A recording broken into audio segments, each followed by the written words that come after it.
आज हम लोग पढ़ेंगे फैक्टर्स यानी कि गुणनखंड। ठीक है, जो पॉलिनोमियल आपका ax² + bx + c के रूप में रहता है, उस टाइप के जो पॉलिनोमियल्स होते हैं उस सब के हम फैक्टर्स आज सीखेंगे, कैसे फैक्टर्स उसका निकालते हैं। ठीक है, जैसे कि पॉलिनोमियल हम बोले ax² + bx + c, इस रूप में जो भी पॉलिनोमियल होगा उसका हम फैक्टर्स कैसे निकालेंगे।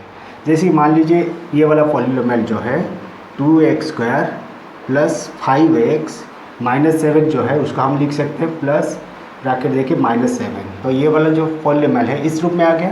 तो इस पॉलिनोमियल का हम फैक्टर्स आज निकालेंगे। कैसे ये जो पॉलिनोमियल्स जो होते हैं इसके जो एक विधि होता है, प्रोसेस होता है, उस प्रोसेस से हम ये पॉलिनोमियल का फैक्टर्स निकालेंगे। ठीक है, तो इसका जो प्रोसेस होता है उसको कहते हैं स्प्लिटिंग मिडिल टर्म्स।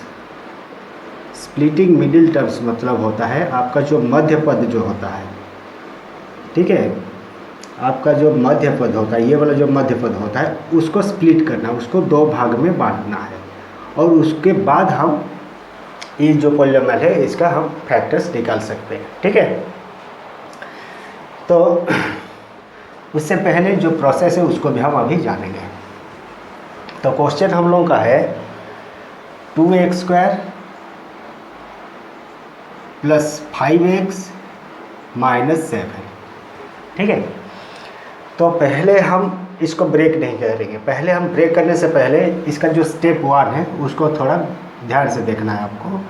स्टेप 1 में क्या है ना, इसका जो प्रथम पद और अंतिम पद, ये दोनों पदों को मतलब ये फर्स्ट टर्म एंड तो लास्ट टर्म, ये दोनों टर्म्स को आपको क्या करना होगा, मल्टीप्लाई करना होगा। जैसे कि 2x² × -7, तो क्या होता है ये 7 × 2 = 14 - 14x² हो गया। ठीक है, ये पहला स्टेप है, स्टेप 1।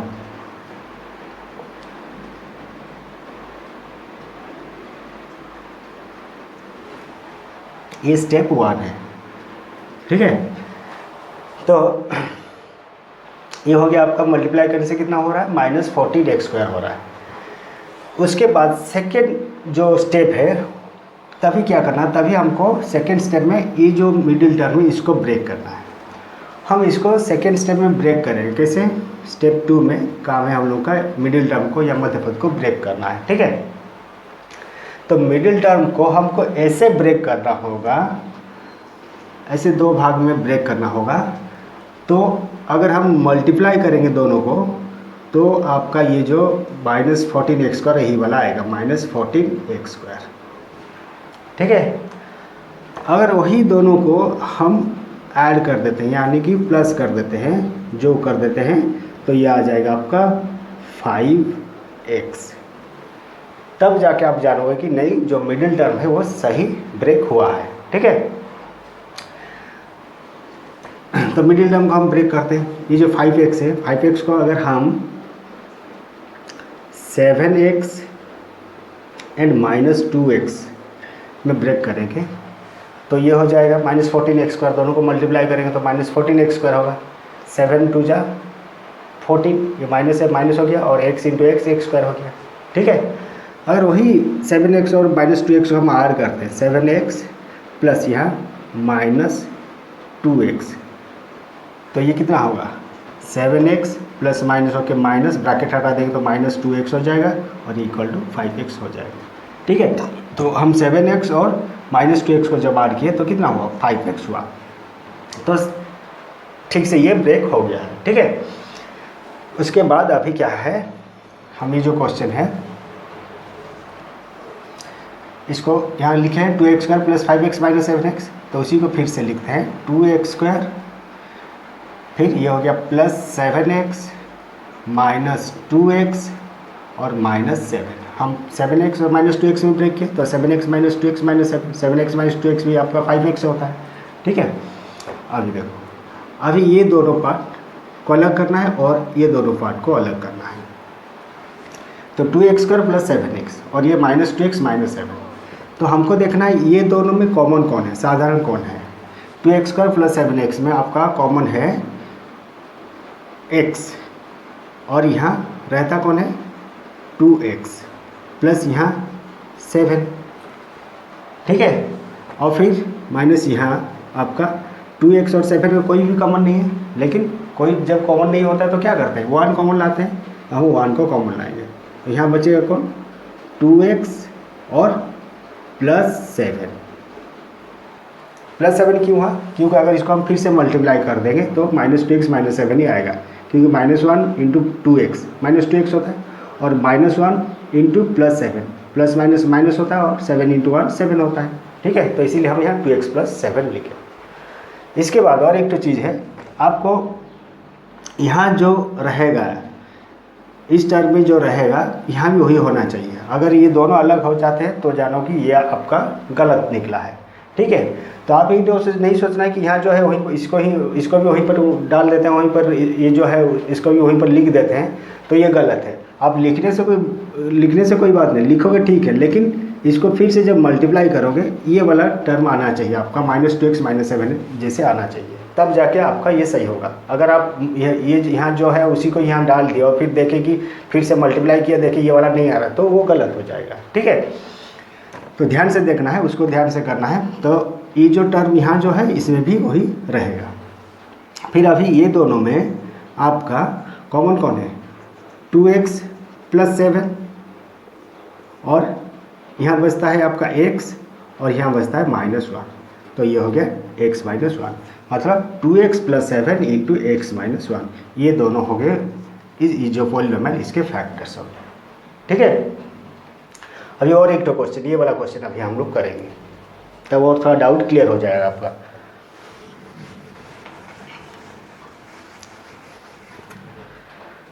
तो ये जो क्वेश्चन है, √2x²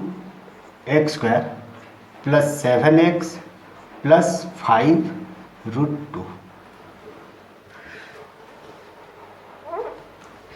तो पहला स्टेप जो है हम लोग का स्टेप 1 में क्या होता है, हमको लास्ट टर्म और फर्स्ट टर्म ये दोनों को मल्टीप्लाई करना है। तो इसमें हम मल्टीप्लाई कर देते हैं, √2x² इंटू 5√2, ये मल्टीप्लाई कर देने से कितना होगा, √2 इंटू √2 आपका 2 हो जाएगा, और 5 इंटू 2 इंटू x² हो जाएगा, मतलब ये 10x² हो गया। ठीक है, तो पहला स्टेप खत्म हो गया। तो सेकंड स्टेप क्या है, सेकंड स्टेप में हम लोग को स्टेप 2 में क्या करना होगा, हमको 7x को ऐसे स्प्लिट करना है, ऐसे दोनों भाग में बांटना होगा, ताकि आपको मल्टीप्लाई करने से 10x² होगा और दोनों को ऐड करने से 7x होगा। ठीक है, तो हम 7x को ऐसे डिवाइड करते हैं दोनों पार्ट में। मान लीजिए यहाँ कितना होगा, 5x और यहाँ 2x, तो 5 2 जा 10 और x इंटू x² होता है, मतलब ये 10x² हो जा रहा है। अभी देखना है 5x और 2x को ऐड करेंगे तो 7x हो रहा है कि नहीं, हो रहा है वो भी। यहाँ अगर 5x + 2x अगर हम ये दोनों को ऐड करेंगे तो 7x हो रहा है। ठीक है, तो इसका मतलब हम इसको ब्रेक किए कितने में, 5x और 2x, ये दोनों भाग में हम इसको ब्रेक किए।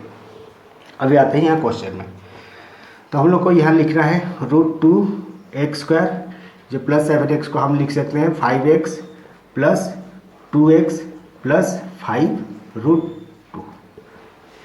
ठीक है, उसके बाद अभी देखना है हम लोग को पहला ये दोनों टर्म और ये दोनों टर्म, ये दोनों में कॉमन कौन है, √2x² + 5x। तो √2x² में आपका ये x कॉमन आएगा।